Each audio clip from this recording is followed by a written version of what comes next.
Hi, this is Carrie Brownstein. This is DJ Premier. This is Darren Aronofsky. You got the RZA right here. Rose McGowan. Radiohead. Aisha Tyler. Tribe Called Quest. Fred Armisen. Prince Paul. Javier Munoz. Seth Meyers. Frankie Cosmos. Flying Lotus. Hi, we're Chaim, and you're listening to the Talkhouse Podcast.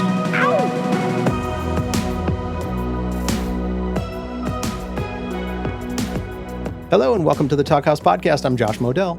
On this week's episode, we've got a Talkhouse favorite in conversation with a guy who spent a lot of time behind the scenes on some incredible records. It's MC Taylor and Josh Kaufman.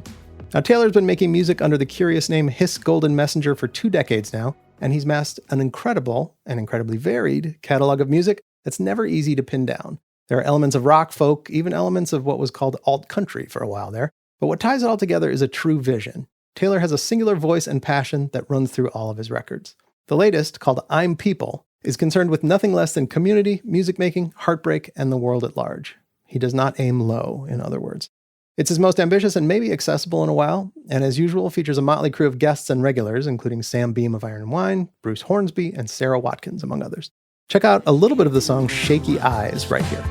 I traded in my western sky for a pair of shaky eyes. Gotta be some kind of reason. Crusade, children go by. Don't everybody cry. I'll come running whenever you need me. Now, in addition to all those day players on I'm People, there was a guy there for most of the process, writing and playing along with Taylor, Josh Kaufman. Now, Kaufman might be best known as part of the trio Bonny Light Horseman, along with Anaïs Mitchell and Eric Johnson, but he's done amazing work slightly behind the scenes, too. He was one of the driving forces behind the massive Day of the Dead Grateful Dead tribute a few years ago, if you remember that. He was a key part of some records by The National. He even played on a few Taylor Swift records. Yes, that Taylor Swift. And he was integral to the solo albums by our old pal Craig Finn. He's also, as you'll hear in this chat, a guy who just loves to talk about and play music. One of us, in other words. In this chat, Taylor and Kaufman talk about making I'm People, as well as the other Hiss Golden Messenger records they worked on together. They talk about how they first met, which was sort of a magical moment, plus a Bruce Hornsby show with a few too many guest players, lots of them bass players, and not enough inputs. Enjoy.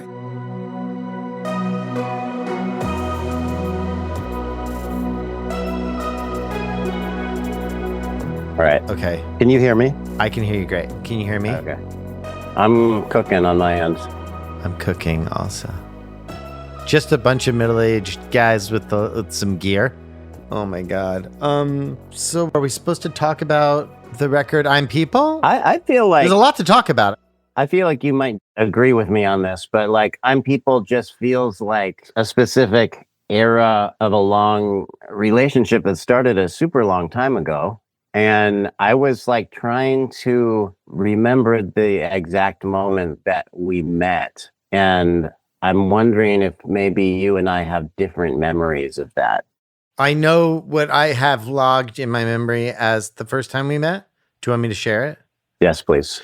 It was kind of actually coincidentally because Eau Claire, the festival Eau Claire is happening at this very moment, I think, out in Wisconsin. I was already a fan of your music, but I remember meeting you. You were with Abby and the kids, I think. They were young though, like Ione would have been a baby still, I think. What year was this? 2015? Either 2014 or 2015, whenever the first one of those was. And again, I was aware of your music and was a fan already, but and you had heard of me, I think, and we had met backstage, cross paths, beating sun down us in the middle of the field.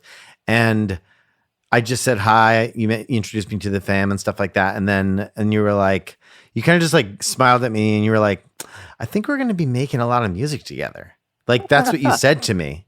And that turned out to be like really true. Like, we've made lots of music together over the years, like in different capacities. And I feel like this I'm People record was like probably the most like intimate we got and kind of got to channel maybe both of our full selves a little bit more together on it. But it felt like it had roots already that we'd like kind of like that we'd worked through together to get to.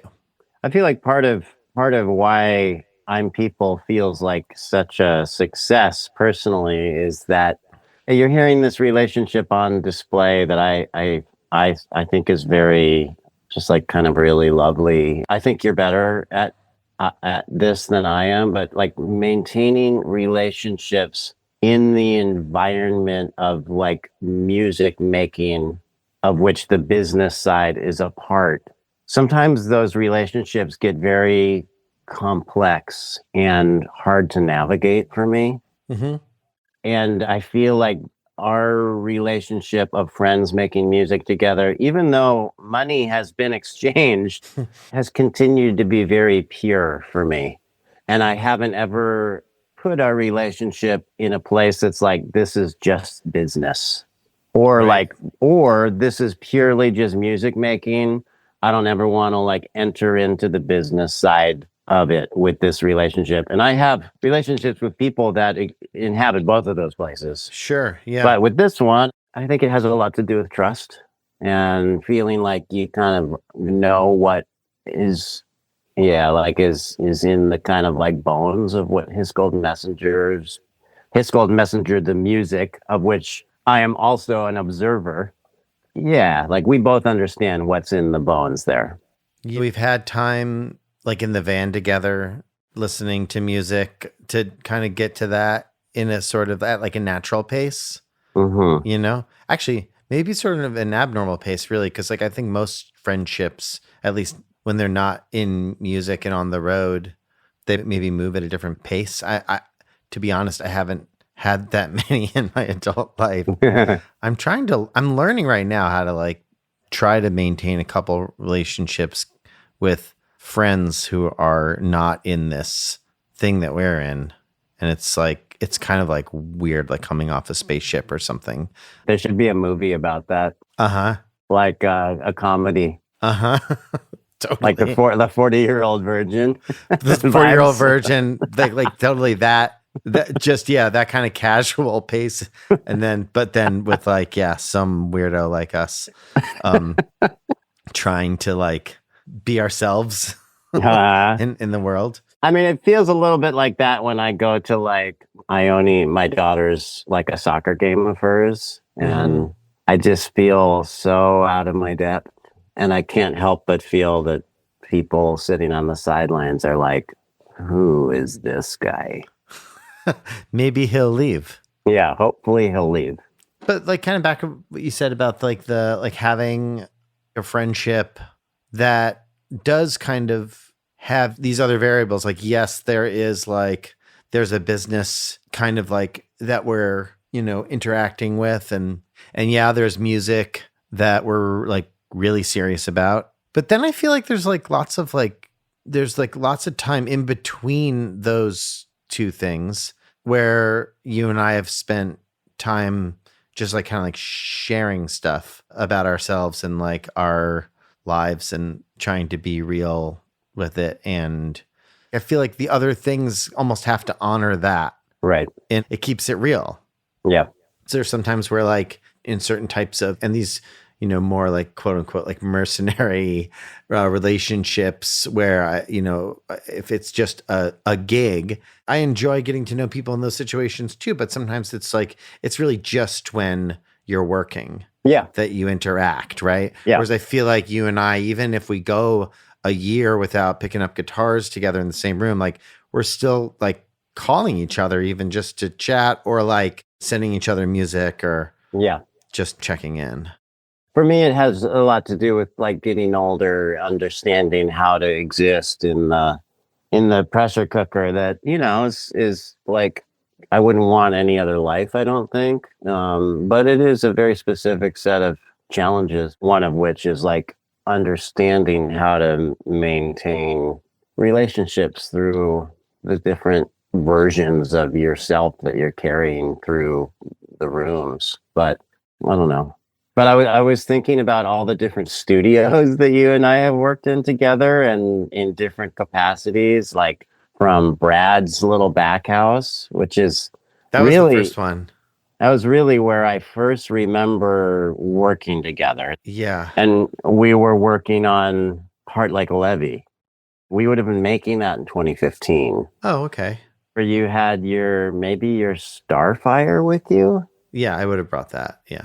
And I played through either yours or Brad's Vibrolux, or maybe it was Phil's actually. I don't remember. It was Yeah. probably Phil's. He still has that thing. But then like we go from there to like working on Hallelujah Anyhow, like really not that long after.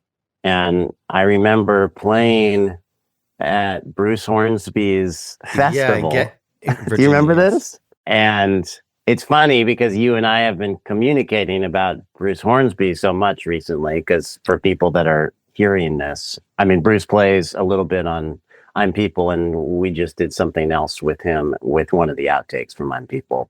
It's funny to like think about. That would have been my first time meeting him, I think. And he's such a sweet guy and kooky and all the things you hope for. Yeah. Oh, totally. He brought you up for a verse of Ripple? Oh, yeah. Is that right? I remember Yeah. being off to the side with like Brad and Phil, like watching you guys. And then he brought all of us up for a couple other Grateful Dead songs. And at a certain point, I can't remember the name of his like amazing bass player that's been in the Noisemakers for a while, but that player, Brad, and his brother Yeah. are all like, and there wasn't enough lines left. So all there was like, playing but bass. they're all playing bass, but there wasn't enough lines left. And so like for like any like gear people that are listening to, like there was like a single stereo DI left on stage. It was the only line. And the one input that wasn't being used, that was the only, so I think like somehow like maybe Brad and Bruce's brother like both plugged into that one remaining little poor line. Yeah. That was just sort of like, yeah, but everybody got to take a bass solo then. I had forgotten about that. That was a cool run though. That was an exceptional performance of Grateful Dead music by them. Like I remember being super impressed. And I just remember that run of shows, of which that was the last show that we did, was basically prepping to go record Hallelujah Anyhow. Yeah. And we went in and cut that pretty fast, I think. I do remember we set up and we slated every tune.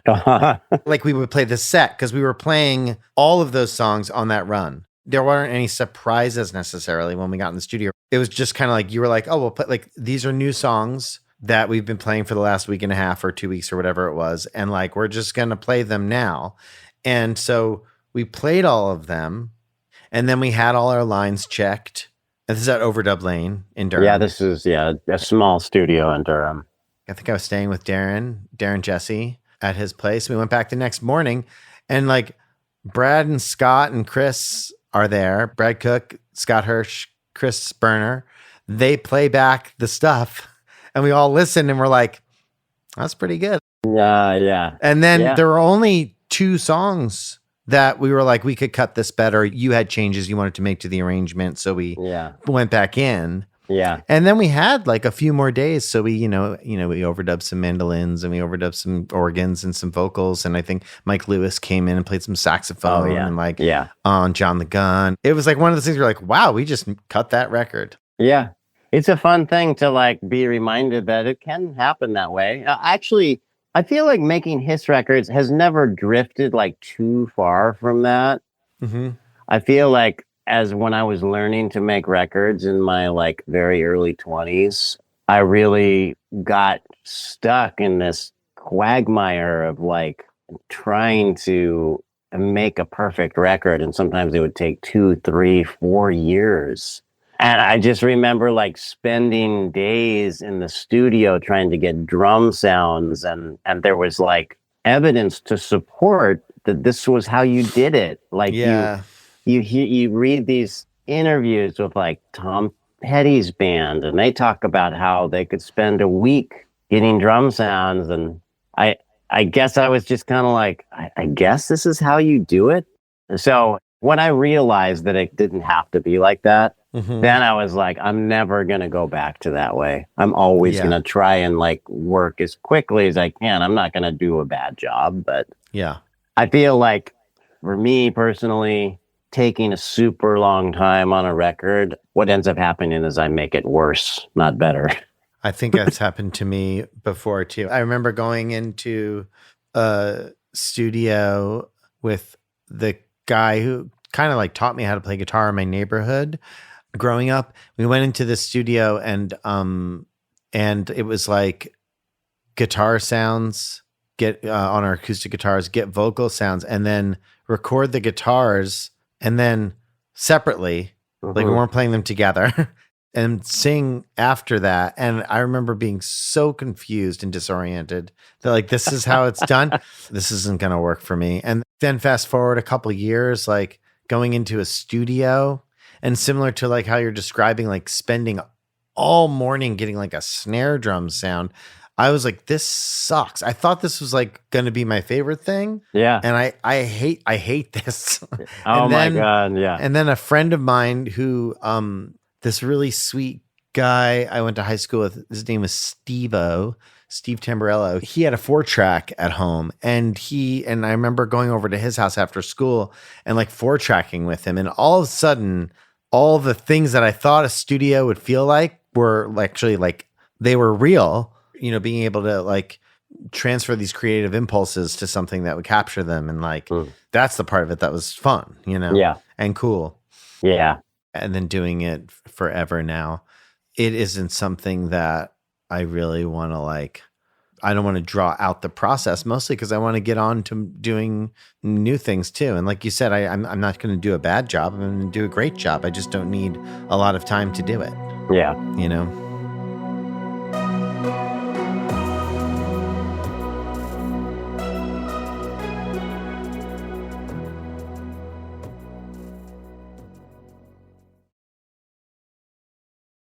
After Hallelujah Anyhow, then we worked on Terms of Surrender together, and we did that at Aaron Dessner's place in New York. Yeah, up at Long Pond. And then we took those tracks to Sound City in LA. Sound City. We were on tour going down the West Coast, and that was a great run because we had just cut all that new music at Aaron's, and so it was fresh. Mm-hmm. Kind of the opposite of Hallelujah Anyhow, in that like we learned it in the studio and then immediately went out and played it live. Right. And which is kind of the opposite of the way the previous record worked, but it became like a palindrome. And having those days at Sound City and cutting in the B room there, and then late night Philly doing like those amazing B3 overdubs in the A room. Yeah. And then I remember like we had breakfast with like Blake Mills and Pino Palladino, and they were playing us some of the music they were working on, which ended up being that record, incredible records that they've been releasing. Then pandemic, and we were doing like remote. You were sending me stuff for some records, so we did stuff remotely. And then I think like before we were making I'm People, we were doing something which we'd done before, which is you came to me this time. Yeah. Previously, I would have gone down to Durham, I think, and I went and we wrote some songs together for Terms of Surrender. This way, you came up and we just kind of hung out. And we like spent a few days in my garage working on some music. And then we decided to like, oh, let's just commit to making a record here. Yeah. And did you know that you wanted to work at Dreamland, which is where we made I'm People? No, but I wanted to make it in upstate. So I don't know, maybe if you would have suggested that we make it in Texas or something, I would have had other ideas. But I feel like because of the way we were talking about I'm People in terms of conceptually and other records that we were using as sonic blueprints a little bit, like Moondance and stuff like that, I just knew that like it would be cool to have that vibe. There is a very specific energy to that place that is unique. I mean, every place has its own kind of energy, but it is like threaded through those records that we really love. Yeah. That were made there or written there, or whatever it is, like are associated with that place. It's a fertile place, a lush and fertile place. It's like, I remember because I went to college up here on this side of the Hudson River in New Paltz, so just like 20 minutes south of where we made I'm People. And that would have been the mid 90s. So at that point, it's funny to think about the late 60s and early 70s weren't that long really ago from that. So there were people that were hanging around, you know, and there were like, there was like, cool record store owner who at that time would have been in his late 60s, who had like known all these cats and been around people and around the music. And you had us, because, we both grew up obsessed. You and I grew up obsessed with this music and interested in the contents of the liner notes and who these people were and what their lives were like. And to hear some of these stories, it built the myth even more for me, I guess. And then when I moved to Brooklyn, and I lived there for almost 20 years, and then when I moved back here, I had this connection to the area so deeply still. And that myth, I feel like, never kind of got like written over. In fact, I feel like it's just expanded and become like deeper in the time that I'm here. I wonder how much the like drama of the physical surroundings has to do with it. Because like, I think of a place like Asheville too. It's changed in a million different ways, but it still burns that like very specific fire that Asheville has as a sort of hippie-ish, sort of Southern, sort of back to the landers, sort of, I don't know. And the like Hudson Valley area, or like around the Catskills, has not the same, but it has this energy too. Like, we're all living in the shadow of the mountains. Yeah, and I think proximity to the Hudson River, it feels like far enough from New York City to have some of that like ambition or something creatively, but it's turned down a little bit, which is healthy. Yeah. For people listening, I live in Kingston, New York now, which is like a small, like a very small city. Feels that way. And very close to where we made I'm People, which is an old former church. And I think the thing about a space like that, right, that had like a previous life before it was a studio, it had like a real purpose, that building, right?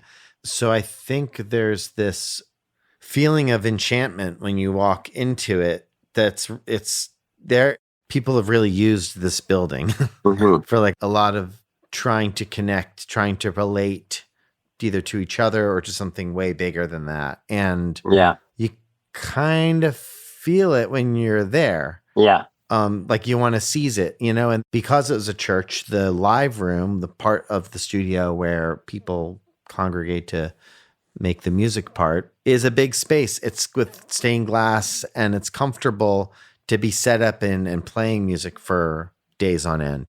And you want to be out there playing music. You don't really want to be in the control room where it's not quite as comfortable. Yeah. Analyzing what you did. You kind of want to just be on the other side of the glass with your friends playing music in the room. And that's how we spent those days. I think maybe our last night there, we were there till like 4 a.m, just playing stuff back because we were just we were so happy with what we had collected, Yeah.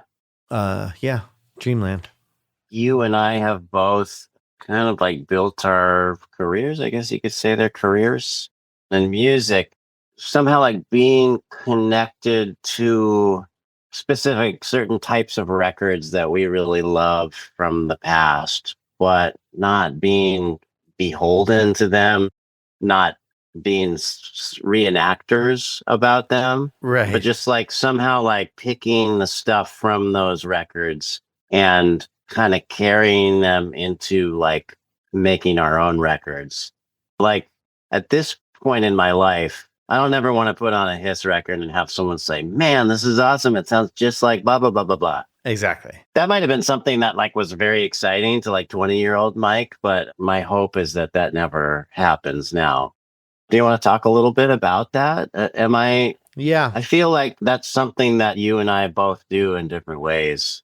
Where to begin with that? Like, so I have a band also that Mike has helped a lot with, Bonny Light Horseman. Mike, you wrote our liner notes for our first record, and we wrote a song together on that first record. And I feel like, just to something that you mentioned, like you don't want to put on a costume. There was something I remember Eric, one of the singers in our band, said when we started Bonny Light Horseman, was that like, yeah, we were kind of like looking to these old folk songs for language, for like emotions that we connect with and could maybe like co-write with in a way, but it was really important to all of us. And Eric put in these words, like, we're not like wearing like a costume. Like we're not treating it like a character that we're putting on, that it actually still feels like us, Mm-hmm. And I think there's something to that. Like you hear these records when you're young enough and they have this like connection with young us. They almost become like cellular, the way it speaks to you at a certain age. And maybe it's the tone of it, or maybe it's the lyrics, or whatever it is, the kind of like intangible thing that music is, that's like so amazing and like feels like godlike or something. So if it's in you that hard, it would be difficult to shake. I think you're never necessarily shooting to emulate. Right. Or maybe when you're younger, you are a little bit, but then like we've been doing it for so long now that like we're kind of running it through this mechanism that is, able to own it a little bit more, maybe. Yeah. If you're fortunate enough to like find your voice and then kind of stepping with it with a confidence that is okay with saying like, I'm drawing my inspiration from these old records that I love spiritually. I'm not trying to sound like them.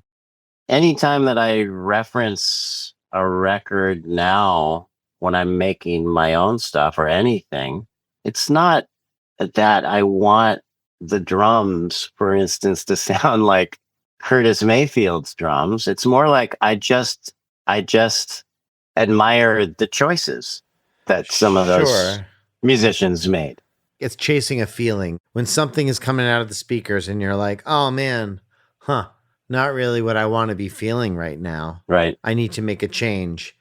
I'll reference something as a shorthand, not exactly as you said, like not exactly to say like I want this tone, because that's not really what you're saying. You're saying like, man, when I put that on, I feel something. Right. And I want to feel something that I'm not feeling right now.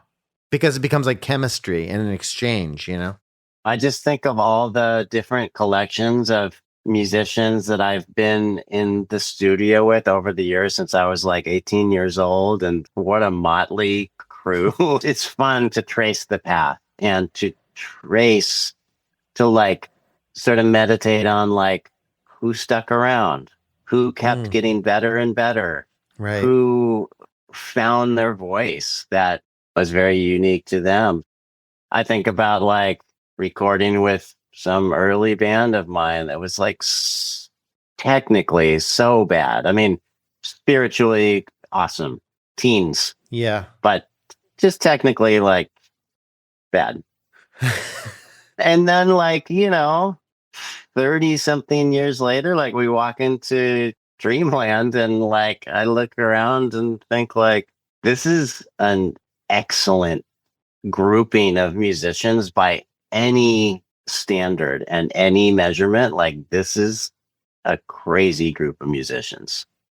That's a moment that I feel gratified, I'll say, to like, I'm glad that like I stuck around, kept doing it, kept like chopping away. Yeah. Because like this is a very unique and difficult thing to do. And the rewards are so fleeting. They often are not what you were shooting for. Yeah. I remember early days working with Anaïs Mitchell on what would become like Bonny Light Horseman songs, and her saying, if we ever have a drummer, it should be this guy, JT Bates. And I was like, I don't know him, And she was like, you're going to fucking love him, Yeah. And flash forward like maybe like a week from that conversation with her, you guys, Hiss is coming through Forest Hills, opening up for Nathaniel Rateliff. Yeah. And you've got JT on drums, and you're like, and you give me a call, and you're like, hey man, come jam with us tonight, So I cab up there with my amp and guitar, and then I'm like hanging out with you guys, and I'm like, oh wait, you're JT. I was like, my friend just told me we have to hang, like, and here we are. And I just remember like connecting so deeply, so quickly. Yeah. Yeah. But that's been the case with all my Hiss interactions, Mike. Like I remember telling Annie, even like coming back from like early hangs with you guys, like, oh man, these are like some of my people. It's so good to find your people. It's amazing. Yeah. Yeah. So we had JT Bass playing drums. What a drummer. Yeah. One of the great musicians. And then playing bass, we have our friend Cameron Ralston, who is another one of the great musicians. One of the greats. Yes. Just and incredible. Cameron and I also go way back. Like I would have met Cameron maybe a year before I met you, because he subbed in on his tour when we were on tour with this guy, Ben Howard, in Europe, who at that time, I mean, he still has a big profile, but at that time he was huge. We were like a 4-piece version of his, chasing buses around Europe and setting up and playing in like basketball arenas for like 15 and 20,000 people a night. Just like, who is this guy? I remember like asking my agent at the time when they got the inquiry, like, who's Ben Howard? I was too old to know. Even then, I was too old to know. Anyway, Cameron came on that tour, and he's like another person that feels like just kind of a brother, and also is similar to you and I and JT and many other people that in his orbit, like Matt McCon, who is another excellent drummer, and Phil Cook, and so many people, Chris Berner, Scott Hirsch, that are all like dads. Yeah. Which is, you cannot understate how big that is. It's a big place in that fills up your heart, next to all the music that fills up your heart. And it's sometimes really confusing. Yeah, very, very. To juggle between those, and they don't always connect, you know? Yeah. Fatherhood is a big influence. Big one.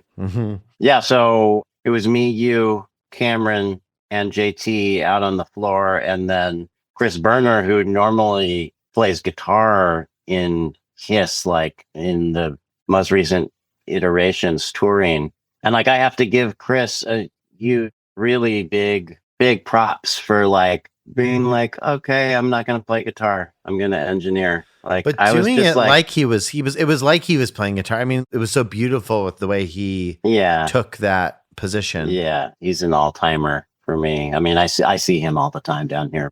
And then we had Jillian Pelkonen, who's also assisting, but then ended up giving us some amazing music, like beautiful harmonies. I think if I remember correctly, it was like literally her, like, you know, going over to the patch bay to like reroute a mic channel while we have playback going, and her singing a harmony. Yeah. And I think either you or me were like, that's sick. Yeah, just go do that. Go put that down.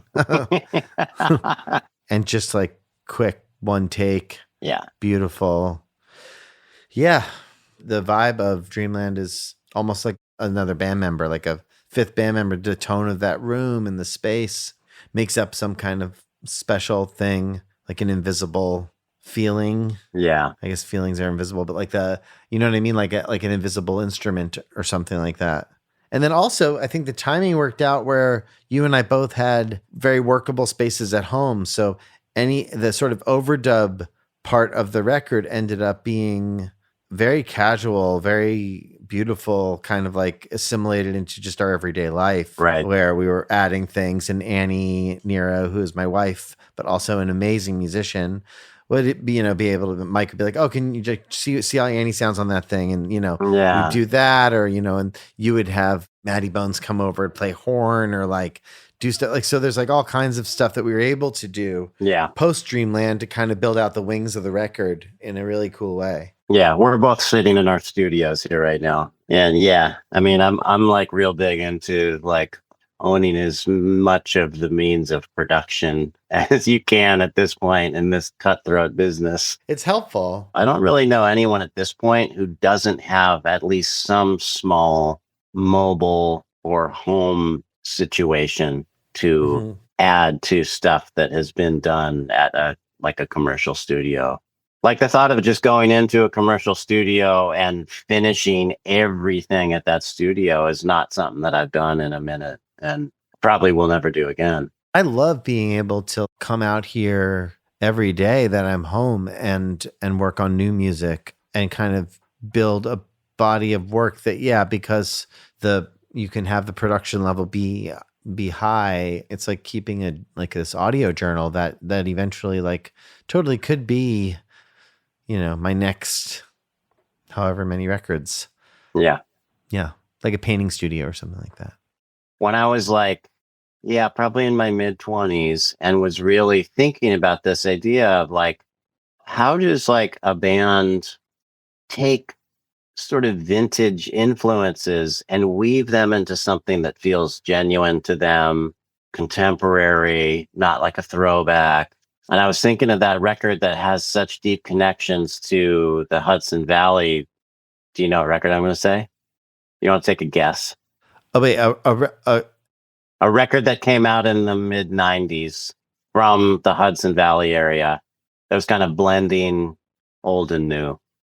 I don't know if you were into this band, but I kind of think you probably were. Was it a Bearsville record? No. Oh. No. Go ahead. What is it? No, I'm not going to tell you. Great talking to you. Cool. See you later. See you Great later. talk. Bye. No, that Mercury Rev record deserves. Oh, I kind of had a feeling you were going to say that one. I know those guys a little bit from being around here, and we have so many friends in common, but I don't. That was not. It was on my radar, but it was not a record that like I connected with the way like so many people connect with. Yeah, I really did. I mean, that record like just blew me away. I still listen to it like regularly. But that was definitely one where I was like, oh, okay, these guys are into everything, and it's all good. They love the band, and they like love Sonic Youth, and they like noise, and they like songs, and they like it all. I think in the 90s, I was pretty drawn to like music coming out of the Midwest in terms of like newer stuff that I felt like I was connecting with, Chicago and Thrill Jockey world of stuff, which was like, and again, that was kind of interesting too, the way that they were able to take these like Electric Miles kind of influences and also this sort of like almost like Steve Reich kind of minimalism and like combine that stuff to make something new. Totally. And then the kind of offshoots of that where it was like, people, some like obviously like Tortoise and stuff like that was instrumental, but then like Sam Prekop's first solo record was like something where I was hearing, hearing these organic sounds and pockets, but it felt modern and classic at the same time, which is still something that like I want to feel. Totally. I remember going with my friends and bandmates in like the hardcore punk rock scene to see the first time that Tortoise ever played in LA was at the Roxy, and it was Tortoise, Sea and Cake, and I don't know if you remember this band on Sub Pop called Five Style. Oh, I love Five Style with Leroy Bach, right? Yes, exactly. Yeah. So it was those three bands, and like were already so into the very first Tortoise record. I don't think Millions Now Living was even out yet. And I just remember walking out of that show like, well, hardcore music days are clearly over for me. Now I'm doing something else because that was like way too mind blowing. It was like the spectrum of emotions was super wide, whereas maybe the hardcore world I was inhabiting, the emotional spectrum felt narrower and narrower every day. And those guys just blew it all wide open. And like, I don't know, just finding stuff in the pages of Wire magazine. I don't know. Thank God. Thank God. Cool. Yeah. Thanks for listening to the Talkhouse Podcast, and thanks to MC Taylor and Josh Kaufman for chatting. If you liked what you heard, please follow Talkhouse on your favorite podcasting platform and check out all the great stuff at talkhouse.com. This episode was produced by Myron Kaplan, and the Talkhouse theme is composed and performed by The Range. See you next time.